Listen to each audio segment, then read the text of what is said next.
আসসালামু আলাইকুম। আজকে সকালবেলা গরুর খামারে দুধ দহন করার সময় একটা কথা মাথায় আসলো। গত 2 দিন আগে আমাদের এক ভাই রাজশাহী থেকে 25 কেজি আম্রপালি আম আমাদের মাদ্রাসায় দেওয়ার জন্য পৌঁছে দিয়েছিলেন আমাদের কাছে। তো ভাবলাম যে শুধু আম কেন দিয়ে আসবো, এর সাথে আমরা আমাদের খামার থেকে দুধও ওদের জন্য দিয়ে আসি। তো যেই কথা সেই কাজ, দুধ দহন করার পর 10 কেজি পরিমাণে দুধ আমরা রেখেছি। এই দুধ আমরা মাদ্রাসায় দিয়ে আসবো। এর পাশাপাশি ওই যে 25 কেজি আম আমাদের কাছে পাঠিয়েছেন যে ভাই, ওই আমগুলিও আমরা আজকে মাদ্রাসায় দিয়ে আসবো ইনশাআল্লাহ। একে তো এই মুহূর্তে খামারের কাজের চাপ আমাদের অনেক বেশি, এর পাশাপাশি হচ্ছে এখন বৃষ্টির সিজন, তাই প্রচুর পরিমাণে বৃষ্টি প্রতিদিনই হয়। এই বৃষ্টির মধ্যেই আমাদেরকে এই কাজগুলি করতে হবে ইনশাআল্লাহ। যেহেতু আমরা আম দুধ নিয়ে দুপুরের দিকে যেতে পারবো না, তাই আমরা আগে থেকে ফোন করে জানিয়ে দিয়েছিলাম যে বিকালের দিকে আমরা আসবো। এই জন্য মূলত আমরা একটা প্ল্যান করেছি, সেটা হচ্ছে এই দুধকে আমরা জ্বালিয়ে নিয়ে যাবো এখান থেকে, যাতে করে দুধের মধ্যে প্রচুর পরিমাণে সর পড়ে। তো আলহামদুলিল্লাহ 10 কেজি পরিমাণে দুধ আমরা নিয়ে নিয়েছি। এই দুধটাকে এখন আমরা সুন্দর করে জ্বালিয়ে তারপর এখান থেকে নিয়ে যাব। তবে আকাশের অবস্থা তেমন ভালো না, যে কোনো মুহূর্তে বৃষ্টি হতে পারে। মোটামুটি আগুন জ্বালিয়ে দুধটাকে একটু গরম দিতে পারলে আস্তে আস্তে এটার মধ্যে মোটা সর পড়বে, যেটা আমি আপনাদেরকে দেখানোর চেষ্টা করবো ইনশাআল্লাহ যে কি পরিমাণ সর এই দুধে পড়ে।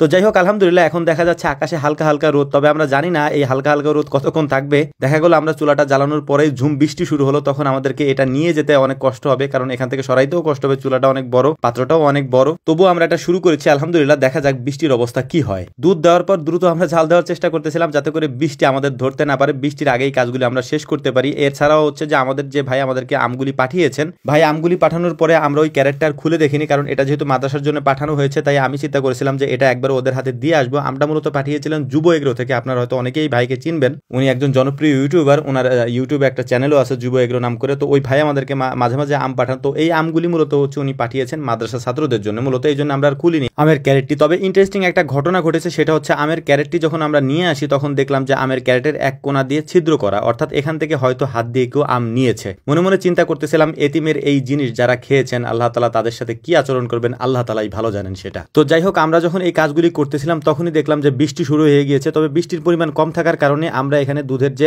কড়াইটা ছিল আমাদের, এটাকে আমরা বাড়ির ভিতরে নিয়ে গেছিলাম এবং ওখানে নিয়ে তারপর জাল দেওয়ার চেষ্টা করতেছিলাম, কারণ আস্তে আস্তে দেখলাম যে বৃষ্টির পরিমাণ বাড়তেছিল। তো আলহামদুলিল্লাহ হালকা আছে কয়েক ঘন্টা এই দুধ রাখার পরে দেখতেই পাচ্ছেন যে কি পরিমাণ ঘন সর এটার উপরে পড়েছে। যদি আমরা আরো কিছুক্ষণ রাখতে পারতাম, এই সরের পরিমাণ বা এটার মোটার পরিমাণ আরো হতো। এটাই হচ্ছে অথেন্টিক এবং খাঁটি দুধের একটা গুণাগুণ। এটা আমি আমাদের নিজেদের খামারের দুধ বলে বলছি না। আপনি চাইলে আপনার খামারে যদি গরু থাকে, সেই গরুকে আপনি পর্যাপ্ত পরিমাণে কাঁচা ঘাস খাইয়ে দেখেন এই গরুর দুধের পরিমাণ বা দুধের সরের পরিমাণ কি পরিমাণে মোটা হয়। আলহামদুলিল্লাহ এটা আমাদের পরীক্ষিত একটা জিনিস, এটা আমরা অনেকদিন পর্যন্ত পরীক্ষা করে দেখেছি কোন খাবারটা বেশি দিলে গরুর দুধের সরটা মোটা হয় এবং বেশি হয়। পরীক্ষা করে আমরা যেটা পেয়েছি সেটা হচ্ছে কাঁচা ঘাস। কাঁচা ঘাস গাভীকে যত বেশি দেওয়া যায়, দুধের ল্যাক্টোজেনের পরিমাণ তত বেশি হয় আলহামদুলিল্লাহ। আর আপনারা তো দেখেনি আমরা কি পরিমাণ কাঁচা ঘাস আমাদের গাভীকে খেতে দেই। তো যাই হোক, আমরা মাদ্রাসায় আসার পর সুন্দর করে ওদেরকে ওদের জিনিস বুঝিয়ে দিয়ে তারপর আমরা চলে যাবো ইনশাআল্লাহ আমাদের খামারের দিকে, কারণ আমরা সকাল থেকেই কাজ করতে করতে একেবারে ক্লান্ত। সকালে বের হয়েছে, এখনো পর্যন্ত আমাদের ফেরাই হয়নি। তো যাই হোক, আমাদের জন্য দোয়া করবেন, আল্লাহ তাআলা যেন আমাদের খামারে এবং আমাদের ব্যবসায় বারাকা দান করেন। আসসালামু আলাইকুম ওয়া রাহমাতুল্লাহ।